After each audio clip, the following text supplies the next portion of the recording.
Mm, There we are. you know what? I'm going to do that again because I don't think anything came through. This is to episode 5. Episode All 5. right, here we go. Seems 5 like we just episodes. started 4 episodes ago. It's crazy how I time heard flies. I heard that we are 100 after episode 4. Absolutely. What are the odds of that? We got a banger tonight for you, folks. Yep. If you're just tuning in to us for the first time, you can catch us on Spotify, American Anomalies Podcast. We post up there weekly, and we try to do them live as often as possible and put them on our YouTube channel. That's youtube.com/at American Anomalies Podcast. Yep. Check us out over there. Subscribe, turn on alerts. You'll know when we're going live, when we drop content. We try to go live when we do these sessions, like I said, but sometimes we got to record them too. Yeah. Okay. So What do you got today? I got Madman Mike Markham, aka the Backyard Time Traveler. Oh, all right. This one's a little different. He is from, gosh, where is he from? Let me look through here. I want to say Iowa, Missouri, somewhere in the Midwest. Yeah. We'll get to it. But again, we're doing all American tales, and I just liked what I was reading here about this. It's got a kind of a crazy twist. This guy was doing stuff from home and claimed he could do all this stuff, and then all of a sudden he disappeared. And then we'll get to it, but some other things happened. So it's pretty wild. So let's get to it. All right. Madman Mike Markham, the Backyard Time Traveler. What if someone in your town claimed they had built a time machine right in their backyard? What if they disappeared shortly afterward with only cryptic radio interviews and tantalizing claims to mark their existence? This edition of American Anomalies Podcast, we dive into the strange case of Mike Madman Markham, electrical hobbyist, radio show guest, alleged time traveler. Was this just an elaborate hoax, a psychological episode, or something weirder altogether? Here's what we know, what's plausible, and what may forever remain mysterious. Who was Mike Markham? Let's begin with the basic facts, or as many as we can reliably untangle from the rumors. In 1995, a man named Mike Markham, sometimes known as Michael Markham, and his nickname was Madman Mike, emerged claiming to be working on a time machine. Some sources describe him as a young electrical engineering student living in or near Stanberry, Missouri. There it is. Okay. Or doing experiments in King City, Missouri. I've never been to either. His early contraption was reportedly a Jacob's ladder, a classic high voltage arc device modified with a laser. Some have said it was a CD player laser and powered by large transformers. The story says that he believed that by supercharging this setup, he could generate a vortex or distortion in space-time. From the jump, you'll notice how much of this is based on secondhand accounts, radio show transcripts, and online retellings.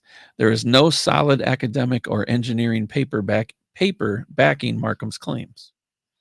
So here we get into the experiments, the vortex and the screw.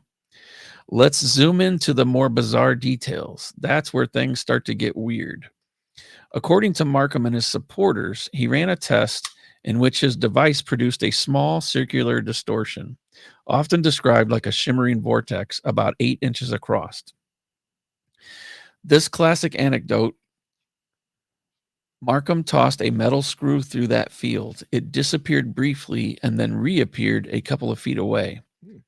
To Markham, this was proof of time or space displacement, not just teleportation.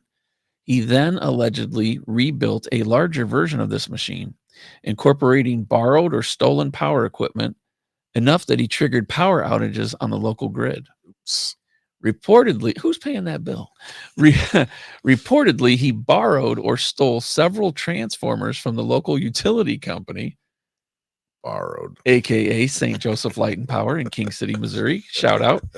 This drew police attention. It is said that he was arrested and served 60 days in jail plus a suspended sentence for theft, then released. After that, he appeared on Coast to Coast AM, the late night paranormal radio show helmed by none other than Art Bell. He claimed he was 30 days away from a working device. Listeners kept close tabs. Some believed, others suspected a hoax. But then things take an odd turn. The disappearance, the return, and further claims. If this were just a quirky fringe inventor, it might have ended there, but the lore deepens. In 1997, Markham allegedly disappeared, vanishing from public view. Some theorized he died or failed in his experiment. Others speculated he succeeded and moved to a different period in time. Then in 2015, he reemerged in an interview on Midnight in the Desert, Art Bell's later show. He claimed that the experiment had succeeded, that he had traveled 2 years into the future and landed 800 miles away, but with memory loss.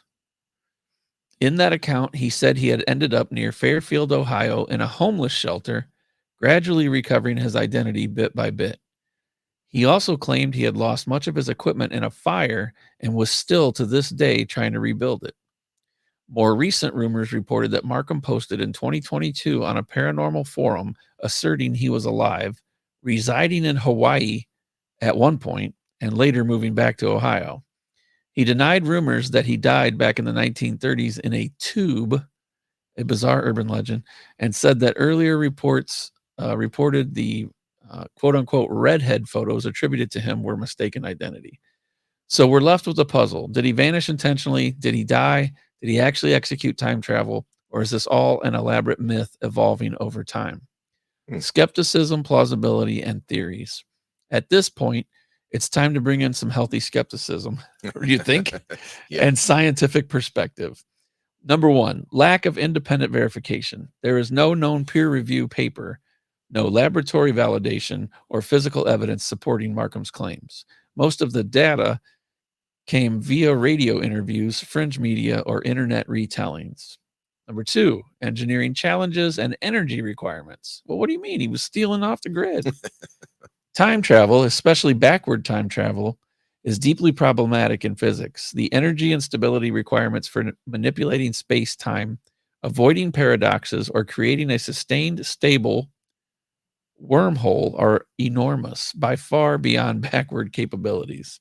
Also, a Jacob's ladder plus a CD laser is an unlikely architecture to produce the kind of controlled space-time distortion that he claimed. Experts on fringe tech forums have speculated that what Markham observed was a combination of electrical arcs, ozone swirl, vaporized metal particles, or optical illusions, not true space-time warps. One forum commenter even built a similar setup and speculated that the vortex was swirling heated air, molecular steam, ozone, or residual plasma illuminated by the arc. Number three, the hypothesis of hoax or self-mythologizing. It's entirely plausible that Markham presented exaggerated or fictional accounts to build mystique or publicity. You don't say. The theft of Transformers might have been real, but attributing them to a time machine project adds fantastical flair. And then comes the memory loss and amnesia claim. His story of losing memory after time travel and gradually regaining identity is a classic trope in time travel narratives, but difficult to substantiate. No missing persons report in Missouri aligns cleanly with his claims. The urban legend traction. Over time, the story has taken on a life of its own as an urban legend. As with many time travel claims, the narrative fills in gaps with speculation, rumors, and reinterpretations. In short, the Markham case lives in the liminal space between myth, showmanship, and fringe speculation. But why does this story endure? Why do stories like Markham's resonate? What physiological and cultural dynamic keep them alive? The mythic appeal of time travel. Humans have long fantasized about escaping the arrow of time, fixing mistakes, peeking into the future. A real time traveler would shatter reality as we know it. Late night radio shows like Coast to Coast AM have been fertile ground for paranormal claims, giving fringe voices a platform and audiences eager for wonder will tune in. Mystery as marketing, the gaps in Markham's narrative, missing years, sudden disappearance, cryptic statements, they become features fueling speculation. The blur between belief and skepticism is that some listeners want to believe so deeply that they discount the improbability, and others just enjoy not knowing. They just like to hear a good tale. The internet amplifies this. Once the story gets online and forums like Reddit, YouTube, each retelling can add embellishments and false memory effects. Even if Markham was simply a charismatic hoaxer, the storytelling around him now forms a kind of folklore. So, where does this land? We don't have conclusive proof one way or the other. What the Markham story gives us is a fascinating case study in fringe science, narrative myth making, hope, and the alluring possibility that someone somewhere cracked the time code, especially this guy from a homeless shelter in Mansfield, Ohio. For your listeners, our listeners, here's a few things to ponder. Could any credible scientist today replicate the small vortex effect? Would that be considered time travel or just plasma physics? If a person did travel back in time, why haven't we seen definitive evidence, artifacts, paradoxes, credible footage? The one thing they have for that is there's a photo that people say they claim is him from the 1930s, the redheaded man. What motivates a person to build or claim to have built a time machine, even if deep down they know it's unlikely? And at what point does storytelling become memory and myth, especially in fringe cases? Like he weaves a tale so big and broad that he believes it, and then he kind of forgets what he was saying at the beginning of it, like the details. Right. So I know we've touched on this a little bit ourselves, and I have the story that I can't say it's time travel, but I don't know how else to explain it other than calling it a time slip, where it's just something I swear that happened to me twice. I'm coming home from work. It's in the middle of the day, like 4 p.m. I'm on a 2-lane highway that's going to go down to 1 lane, and I have to either turn or go straight. And for me to go home, I had to turn. So I'm looking in my rear view. I see a truck in this particular stretch of highway. I see I've got room to get over in front of him. I get over in front of him. I get my signal. I go to make the turn. There's a vehicle in front of me, though, before I can make the turn. It's that truck. I look in the rear view. The truck's not behind me. It's now in front of me. Did I blink? Did I fall asleep for a second there? What happened? I felt, and I don't know how to explain that. But when it happened to me a second time, years later, I feel like it's something to do with that stretch of road on the planet, magnetic fields, something. Maybe I'm a nut. I'm not making it up. I swear. I'm checking my mirrors. I get over in front of the car. I get to the light. I'm waiting on a vehicle. I realize there's no car behind me. That same car is in front of me that I just saw behind me. So I call it a time slip.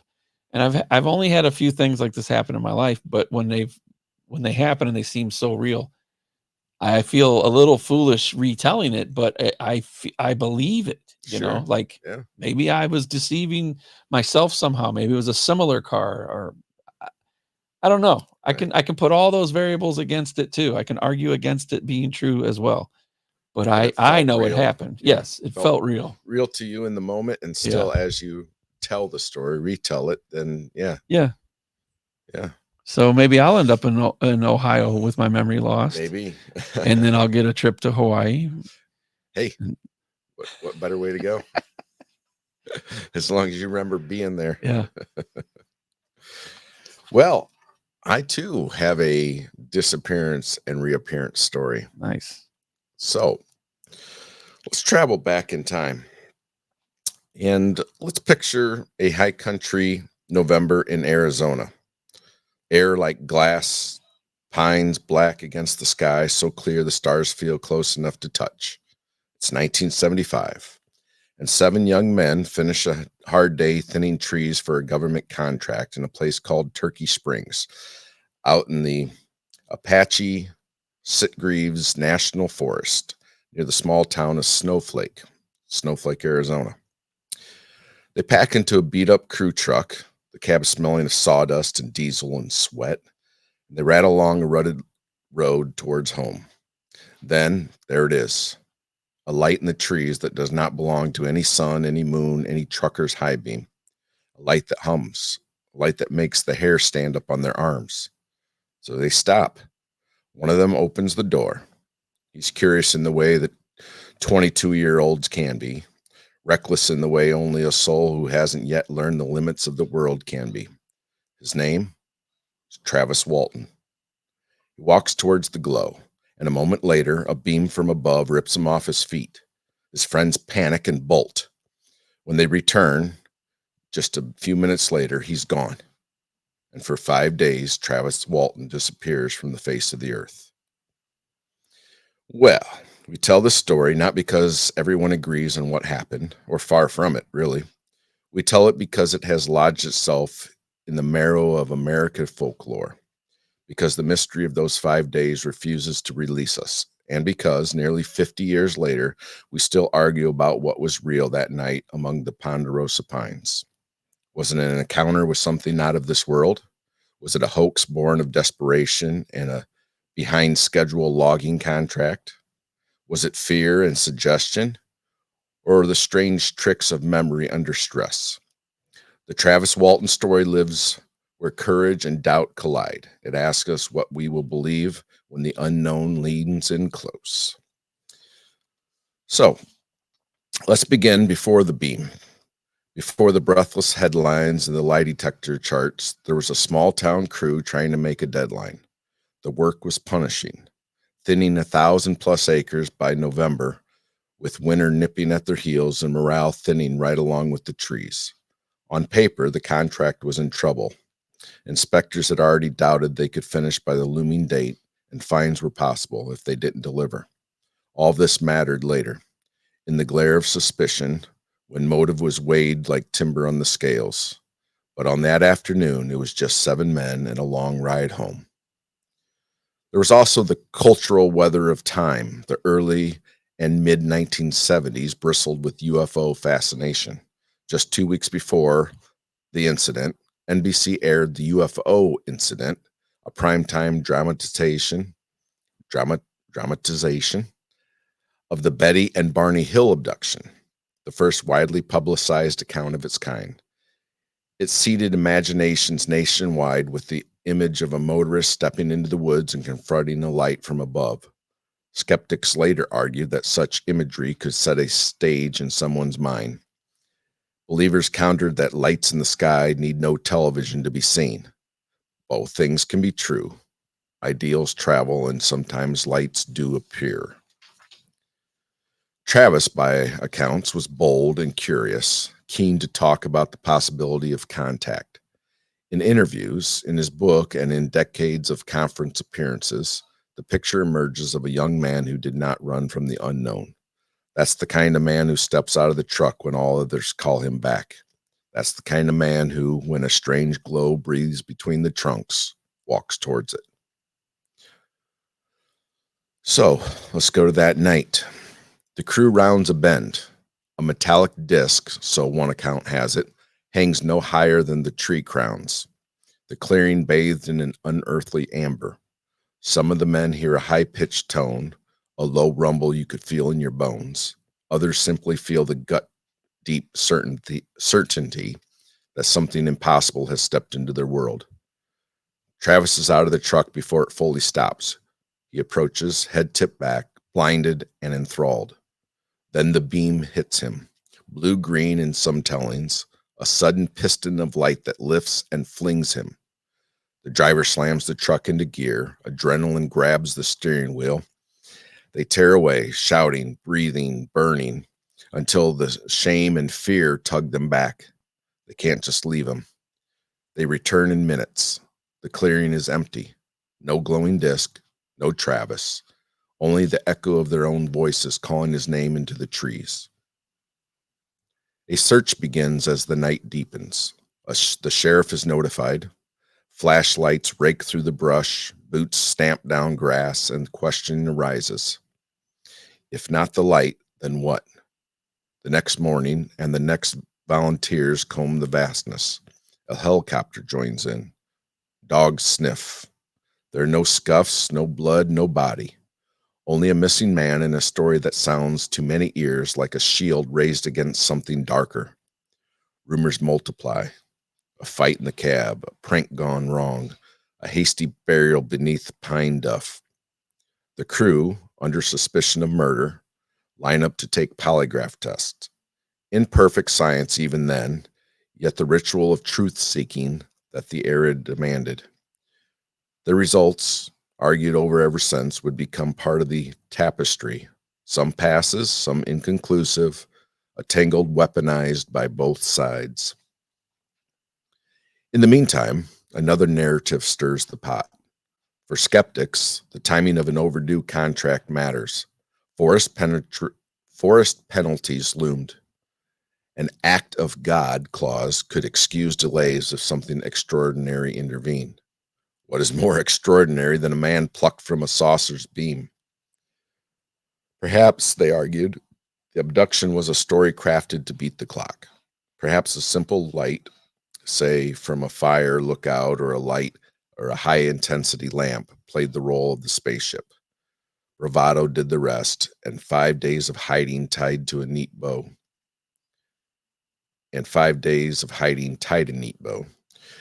Believers bristle at this.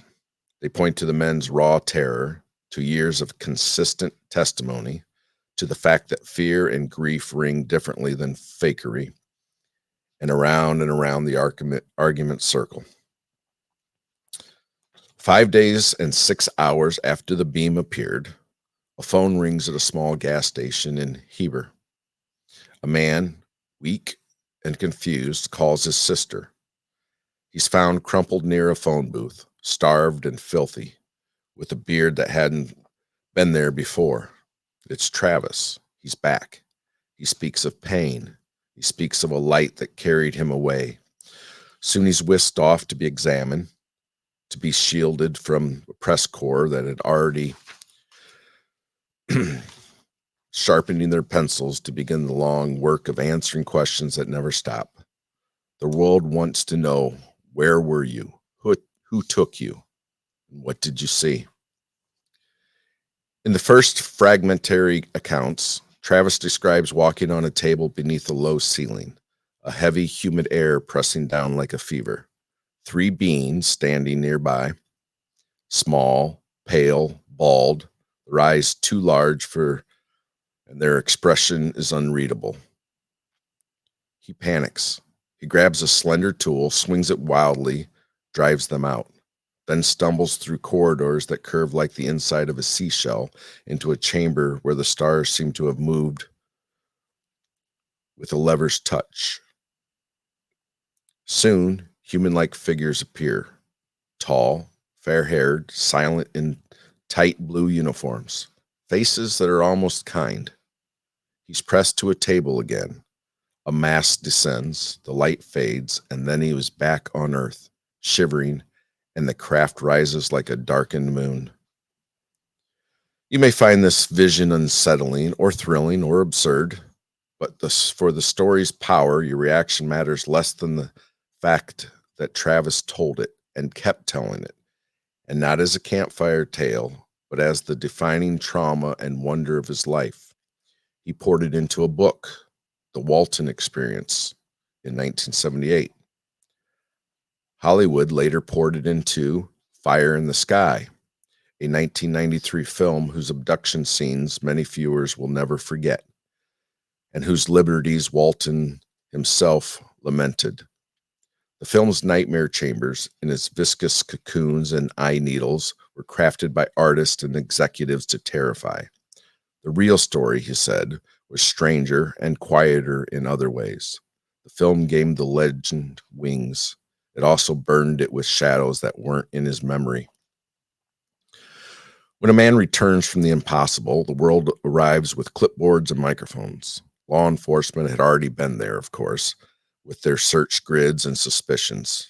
But now came the polygraphers and psychologists, the UFO researchers and the debunkers, the tabloid check writers, the documentary filmmakers, the conference organizers, and the crowd with wide eyes and folded arms. Some said, "We believe you." Others said, "Convince me." Still others just wanted the thrill of standing near a mystery. It made for a cacophony that has lasted decades. Polygraph tests, again, fraught tools, became the talismans for both camps. Early on, some of the men passed when the question on the table was whether they had harmed Travis, which eased the murder narrative. But other test sessions over the years produced mixed or inconclusive results, and at least one analysis was misrepresented in the press, sowing more confusion. Skeptics like Philip Klass and writer Michael Shermer pressed hard on the motive and means. Believers pointed to the consistency in the crew's accounts, to Travis' continuing distress, and to the absence of concrete evidence of a hoax. If you are thirsty for certainty, this case will not quench you. It's a hall of mirrors where every reflection is argued over. The tabloids got involved and money changed hands. A prize from the National Enquirer found its way to the crew, and critics argued that dollars cheapened testimony.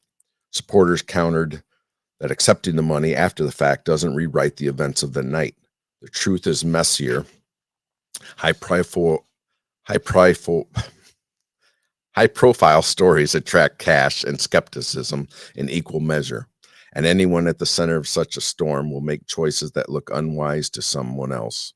If you've never had a camera in your face asking about the most terrifying moment of your life, perhaps you can be generous in your judgment of those who did. If you know the Walton story, you may have learned it in a 2 hours on the couch. Fire in the sky hangs in the memory like a nightmare you only half want to wake from. Industrial light and magic gave the abduction scenes a sickening plausibility. Composer Mark Isham made the air thrum with dread. The film earned modestly at the box office, but has found its tribe in midnight cable reruns and VHS tapes passed to hand. Still, it diverged sharply from Walton's reported experience. Screenwriter Tracy Torme said executives found the original account boring and demanded changes. Hollywood's way of sanding down the strange until fear can latch on. Director Robert Lieberman later voiced his own doubts about the story's authenticity. Art imitates life and then argues with it. The film did something else. It moved the center of gravity from the forest, the moment of vanishing, to the operating table of terror. In doing so, it amplified a cultural archetype, the cold, clinical alien, unconcerned with human pain.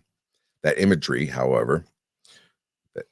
whatever you believe about the 1975 Arizona, helped shape a generation's fear of the other.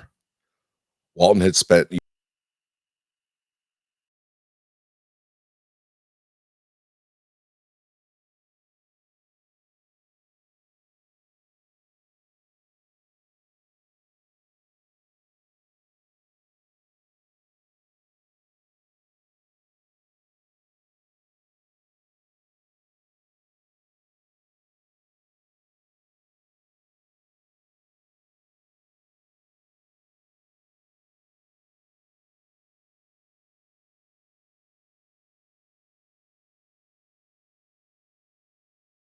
crew chief and Walton's future brother-in-law made a social media post renouncing his status as a witness, though later he complicated and contextualized his comments.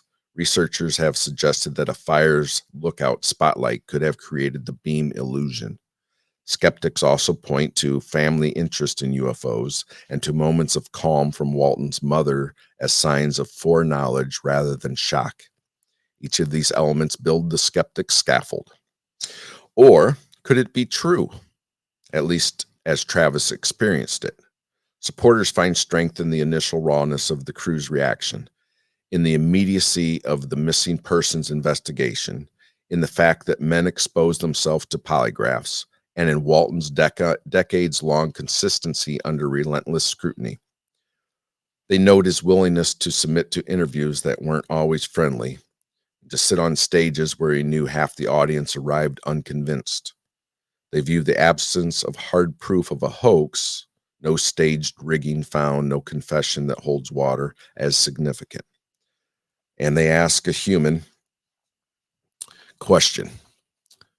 Why would someone choose this particular path to fame, one braided with ridicule, if not compelled by something he believes happened? Between these positions stretches a field of maybes. Psychological phenomena can be powerful. Group fear can intensify perception.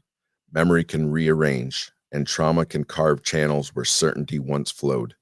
Polygraphs measure stress responses, not truth.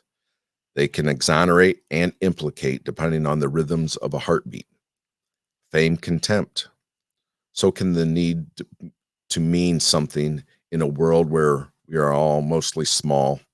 And yet, some lights do not blink like stars or aircraft. Some experiences do not fit cleanly on the skeptic's clipboard. The human story is not always tidy. The saga has many narrators. They are the men in the truck, their lives cleaved into before and after. There are lawmen remembering the odd calm of a mother and the certainty of a brother that his sibling would be returned. There are the journalists trying to thread the needle between credulity and sneer. There are the podcasters and radio hosts of later decades revisiting the case, inviting Walton back to tell it again, letting him sit with the full weight of a half century of disbelief and belief. And then there are the townspeople, living for years in the long shadow of a story that made their home a byword for the impossible. Conferences came calling, large gatherings where the faithful and curious converge. On those stages, Walton recounted his details that remain eerie in their mundanity. Chalky white beings under 5 feet tall, human-like figures in blue suits who were strangely silent, instruments on trays that looked too much like surgical tools. Whether these were literal memories or the way a frightened brain labels the unfamiliar, they landed with force. You can hear in recordings and appearances a man who learned to tell a story without letting it tell him, a survivor's cadence. As anniversaries rolled by, the 20th, the 40th, and now approaching the 50th, the case was revisited anew.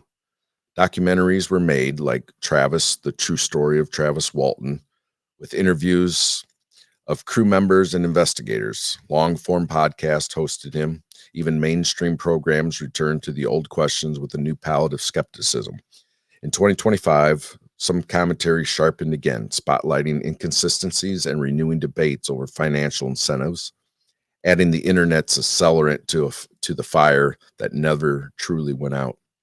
The argument echoed, as they always have, between those who see in Travis' story is a vital data point in a broader mystery, and those who see a fragile tale inflated by attention. A storytelling speech owes you more than facts. It owes you the feeling of the thing. So let's walk carefully into those 5 empty days. Day 1, the forest is out there, indifferent and listening. The men drive back to town, their story hot in their mouths, knowing it will not be believed. The sheriff squints, the air fills with the smell of coffee and pencil shavings and doubt. They lead the way back to the clearing. No sign of a struggle. The stars glint as if watching. A volunteer's boot crunches a big twig that sounds too loud. If you ever waited for bad news to become news, you know this kind of night. The second day, sunlight is a relief. Helicopter blades chopped at the mystery, stirring dust. Dogs weave between stumps. The story finds its way to Phoenix, then farther, gathering headlines like burrs on a pant leg. People in diners shake their heads. Boys will be boys. Other whispers, what if? And in that, if, the imagination blooms like a bruise. Day 3, polygraph day for some. Wires on skin, questions on repeat. A technician's face is a mask of neutrality. The machine's needles dance to the music of fear and conviction. Later, what those lines meant becomes another story within the story, told and retold with different emphases. The sheriff behind his desk wonders whether he's searching for a body he'll never find or standing under a sky that holds more than airplanes. Day 4, the crew is fraying. Some can barely sleep. Others cannot stop replaying the moment the beam hit their friend. One wonders whether he could have done something different. Shouted louder, grabbed an arm. Survivor narrative sprawl in every direction. Grief braided to guilt. Meanwhile, callers from out of state pretend to have tips. Cranks and true believers alike arrive at the edge of the forest and gaze upward as if the sky might apologize. Day 5. A phone rings by a highway. A man's voice, thin but urgent, says his name. He's in pain. He is found shivering and naked and filthy, eyes wide with the animal look of someone who has been kept somewhere not meant for him. The men who left him in the clearing rush to him now. A circle closed. Their reunion does not end the story. It accelerates it. So, what does it mean to live inside a legend you didn't plan? For Travis Walton, it meant a life measured out in the interviews and panels and the quiet moments in between when memory arrives uninvited. It meant strangers asking intimate questions with a kind of ritual urgency. What did the skin of the beings look like? What did the air smell like? Did you feel pain? Were they kind? He answered again and again because to refuse is to be labeled evasive, and to answer is to be accused of seeking attention. Some live in cages you build. Some cages are built for you. His was a bit of both.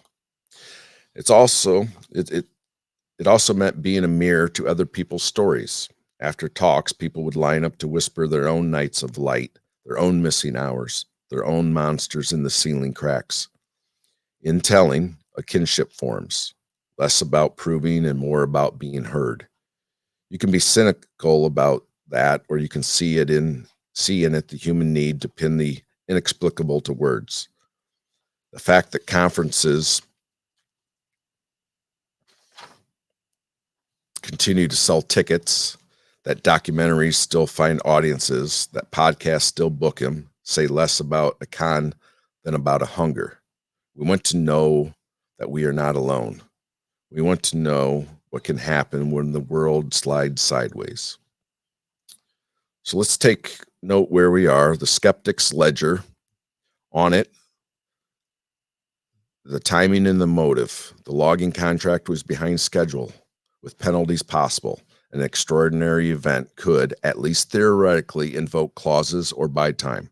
This does not prove anything. It just simply adds to a pressure point.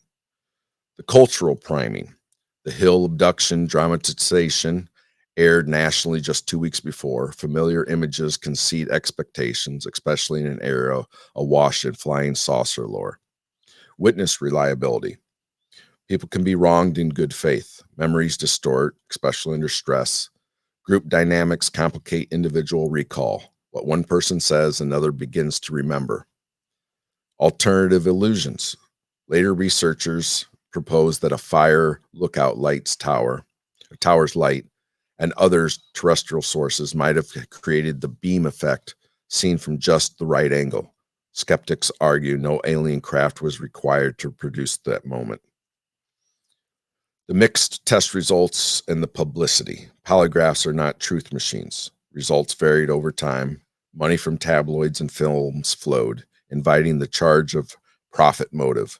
In 2021, Mike Rogers publicly undercut his earlier stance, further muddying the waters. If you stand firmly in this column, you are esteemed company. Professional skeptics, science writers, and even film directors have voiced doubts. Doubt is a civic virtue. It keeps our feet on the ground while our eyes scan the sky.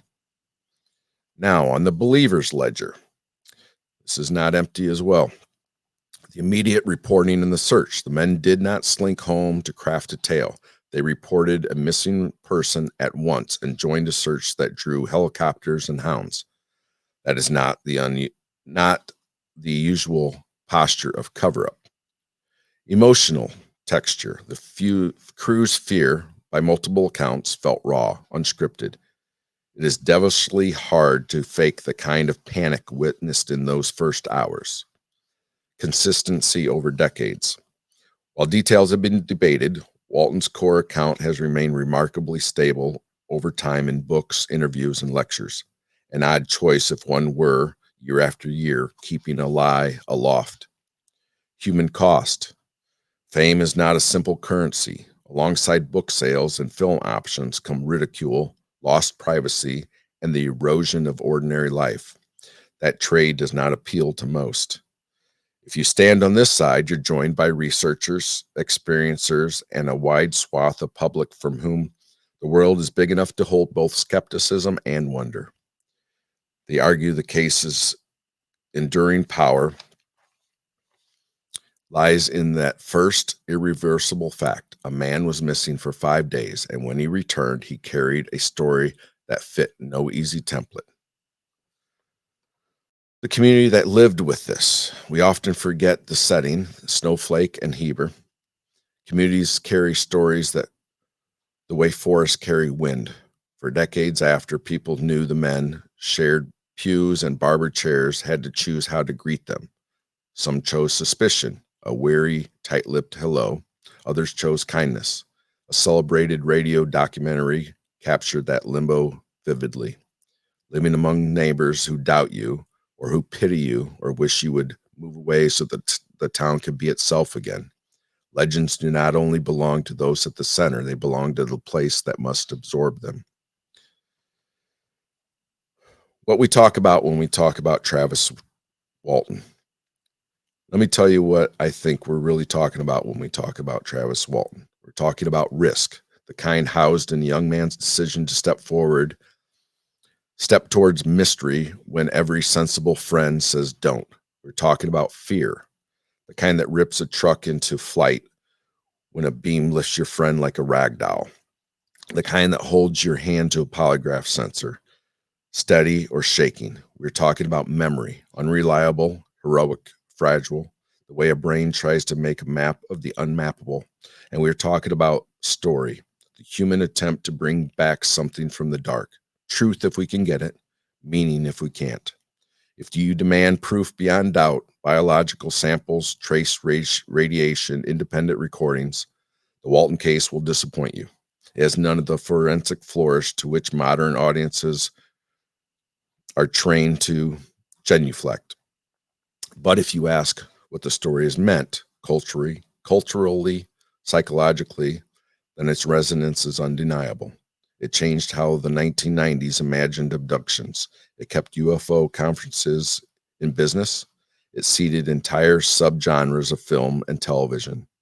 It made Snowflake and Heber and Turkey Springs footnotes in the atlas of the unexplained. A legend like a forest is made tree by tree.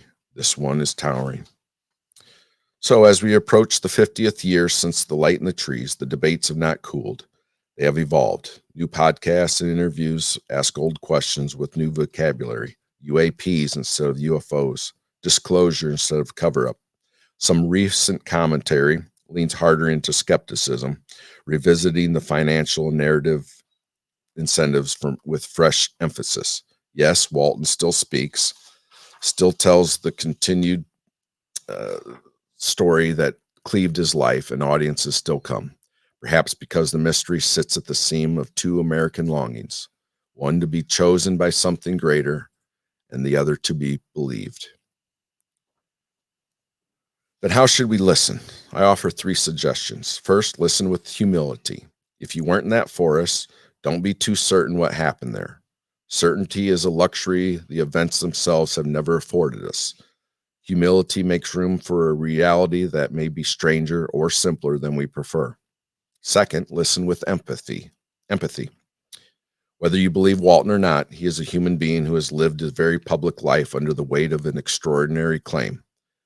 Empathy does not require assent. It requires imagination. What does 5 days of absence do to a mind? What does 50 years of being asked the same question do to a soul? Third, listen with curiosity. The world is wider than our categories. Perhaps the truth is beyond the binaries, neither hoax nor high cosmic appointment, but something that reveals the rough edges of our understanding, how memory forms under trauma, how groups share belief, how culture seems to steer perception, how stories don't end with when the credits roll. So we close with this. On that night in 1975, a truck idled in a clearing and a young man walked into a light. Whether that light came from a craft we cannot name or from a trick of vantage and fear, it is shown for half a century in our collective imagination. We gather under it as we gather around any campfire to warm our hands on mystery. We tell the story again, not to settle it because we cannot, but to be honest about the kinds of questions that make us human. Are we alone? What is memory worth? What price is belief? What do we owe each other when our versions of reality diverge? I sometimes think on the beam in this story like a spotlight on a stage. It found Travis Walton, yes, but it found us too. It lit up the audience and asked, what will you do now? Will you cover your eyes? Will you squint and try to see them? Will you walk towards it or step back into the safe of dark? The answer is never simple. Perhaps it shouldn't be. Because in the end, Travis Walton's story is not an argument to win. It's a mirror to hold. In it, we see our hunger for wonder and our fear of being fooled. We see a culture that can turn the inexplicable into entertainment and a man who has tried to make meaning from the longest week of his life. We see, too, that sometimes the most honest thing in a story can leave us with is not a conclusion, but a question. And that question, like a star above the pines, still burns. And there it is. I think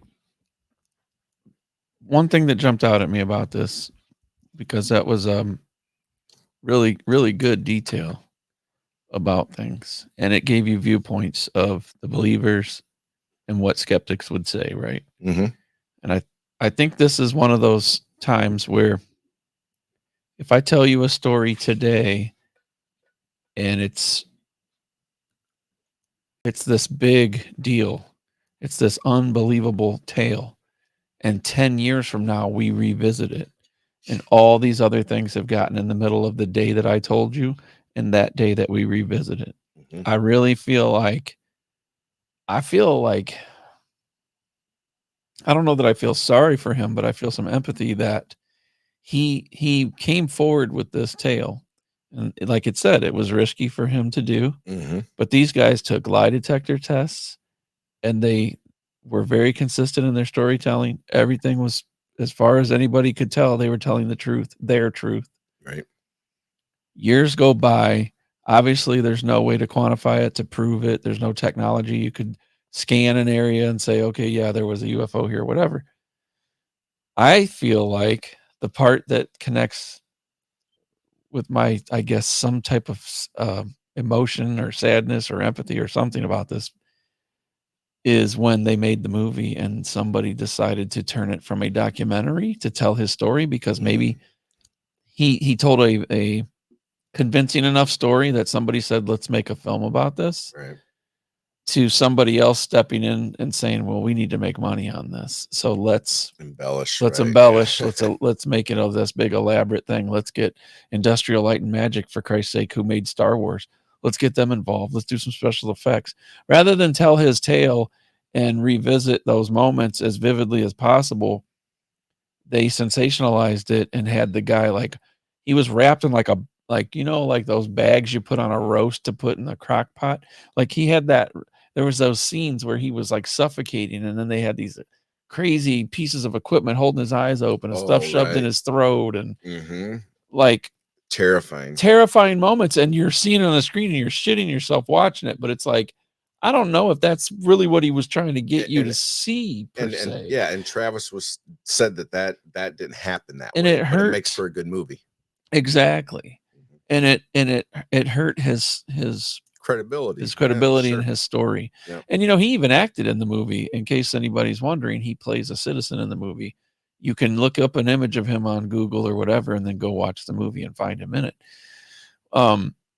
And I feel like that's kind of one of those gotcha moments, because he's in the movie. He thinks it's going one way. They had, some big name actors in there. And it was what, 20 years later, almost 18 years later, something like that, in the 90s. And I feel like that's what hurt the story. If they could erase that out of it, because now he's out on a sort of a kind of a press tour with a journalist, and he's doing talks and things about it, because I feel like it's now he's spending the rest of his life trying to convince people, like, yeah, we made a movie based on this, but guys, Hollywood got involved. Right. And I think the movie producers wanted to sell a movie. They wanted a return on their investment. They had to make it exciting. They had to make it something that people would talk about to their friends. Somewhat gruesome. You got to go see this thing. It's incredible. I don't necessarily think they were concerned about telling the truth. The truth was more boring than that. Right. One thing comes to mind that I forgot to put in here that kind of is an important little tidbit. Earlier in that same day, one of those 7 crew members and Travis got into a fist fight. They were actually mad at each other, got in an argument, and the guy punched him in the mouth. They were arguing, and then they were all headed back after the long day. Tensions flare, whatever, they're working. But so for that guy to then go along with this supposed hoax, when they had a little beef, he could have very easily not go along with this thing. So I think that is an important fact that I forgot to put into the story there. But if somebody's mad at you enough to punch you, are they going to cover for you? I don't know. No, who knows? Right. And then you had the guy what did he do? Did he recant and then go back on that and say, okay, I was just having a moment?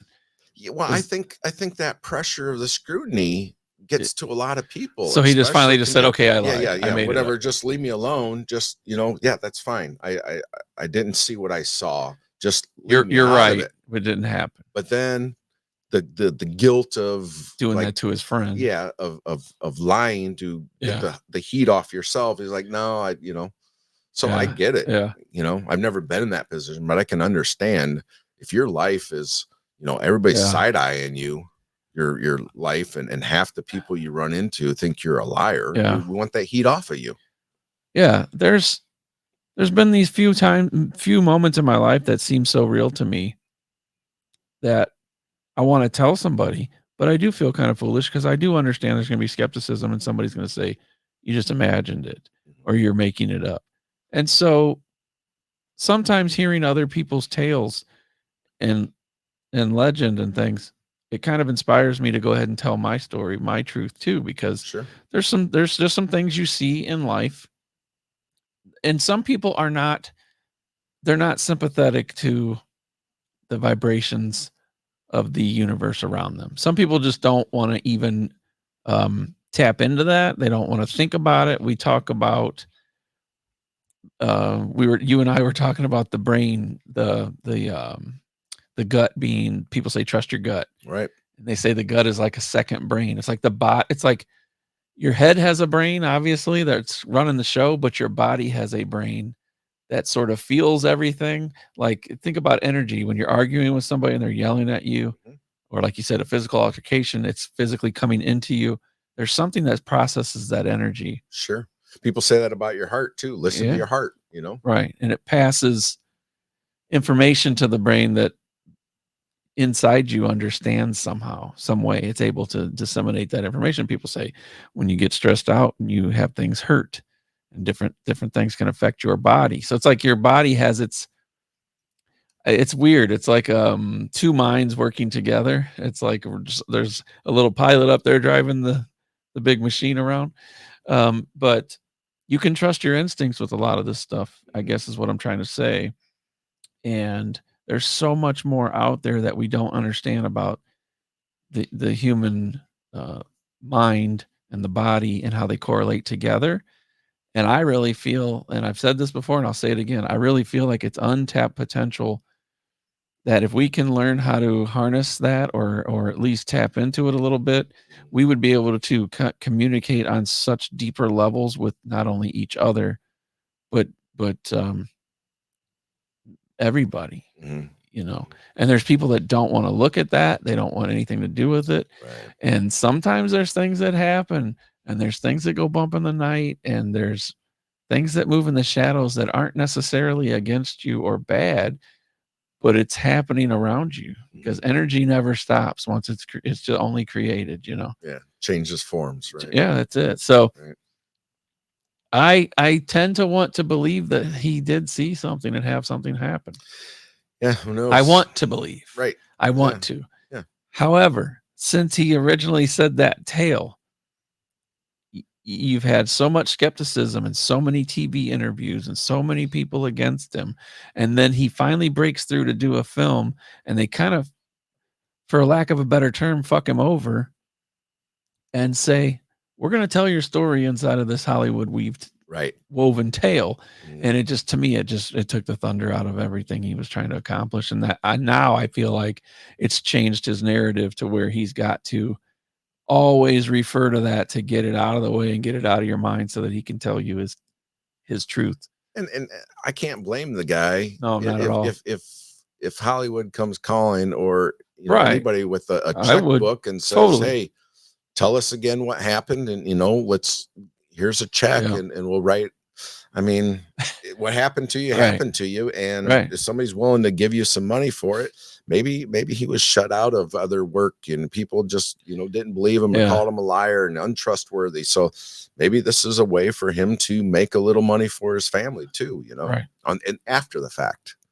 So and to say that they were not going to hit their logging quota or something, that's why they made up and they this would kind of make story. up this story. Like what? Like who would do that? Like, couldn't they just sabotage the equipment and go, hey, sorry, man. Or, hey boss, we didn't make it. You wanted Yeah. 50 logs and we got 15. Right. And it seems such an elaborate hoax for 7 adults to get in on, Right. just to avoid that. Right. I mean, it's possible, but it doesn't seem likely. Like that's the motive. Right. Right. Just like if you don't believe it's true, but you still like to hear these kind of stories, you can put yourself in your mind's eye, in your imagination. You can kind of close your eyes and listen back to the information Jeff was giving you, and you can paint that picture, right? You can put yourself on that logging road with your coworkers, and you all get out to look, and there's this bright light, and let's just say it's like something you'd see in a movie, because there's no other way to say anything like it, right? There's light swirling around, there's wind, and there's a flash of light, and you all cover your eyes from it because you think it's like an explosion. And when you bring your hand down and you kind of wring your eyes and you get your sight back, one of the people you're with is missing. Yeah. Think about that for a second. You're standing there. Poof, you look. Where's Jeff? Where's Jeff? Did he fall in the ditch? What's going on?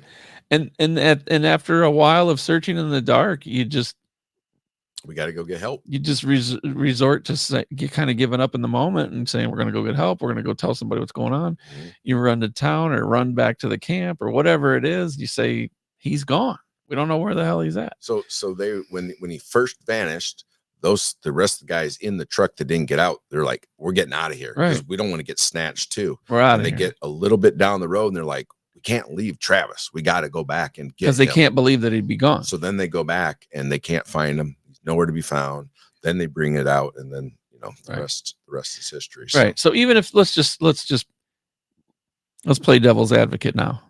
Even if he wandered off at that moment and didn't want to come back with them, he went AWOL because he didn't want to do this job, and he knew he was going to get fired anyway, and he just left. Right. Why the hell would he come back a week later? Why? You're just going to show up, come back 5 days later, and be like, "Hey, can I still have my job?" Right. No, that stuff that people are saying is a reason for him to do this, to me is a reason absolutely not to do this. Yeah. So that's why I feel like I just really want to believe. Yeah. You know, I want to.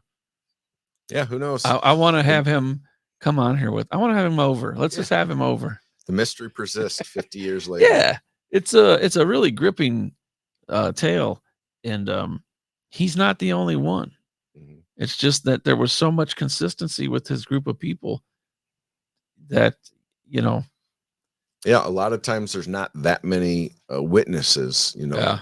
somebody Yeah. you know has an abduction claim, and they were taken out of their bed and put back in their bed, and nobody's around to see it. So yeah. What you got? You got an update on Atlas the, Watch 25. So now we're heading into mid-October. Mhm.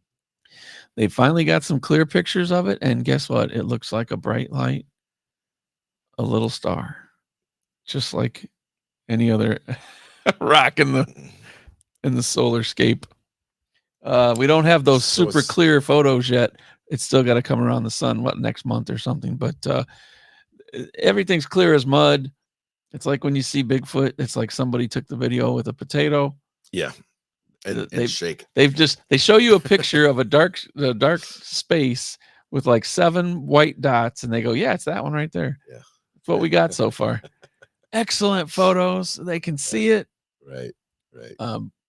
But yeah, so the update is there's not much more to tell right now. The update now. is it's this bright dot, and it's going to get better in about another 30 days. We'll keep updating you. We're just going to keep following it, because I really want to see the little green dudes just got the window down waving on their way through. Right. And they got Travis. They say they hold up a sign. Tell Travis we said hi. Yeah. Yeah. So that's it, man. All right. Let's thank you everyone for listening, and that's right. We appreciate the support. That's right. And don't forget, we're on Spotify exclusively right now. We're on YouTube exclusively right now. Catch us live most weeks. Listen on Spotify to catch up. Listen on YouTube to catch up. Watch, whatever you want to do. We appreciate you. And keep subscribing. Keep sharing it out there. And things will get better with our production. We're going to grow.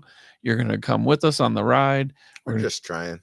We're going to keep telling the tales and stuff that we find. And, like the tale tonight I told about Mad Mike, the time traveler. Yeah. I never heard that before. So I love finding new stuff like that. And it's all right here on American soil. And there's, like I said before, we could go around the world and keep telling all these different things. But there's so much to hear here. Start here and spin out. And wow, there's just so much cool stuff out there. So we'll see you guys next time. All right. Take care.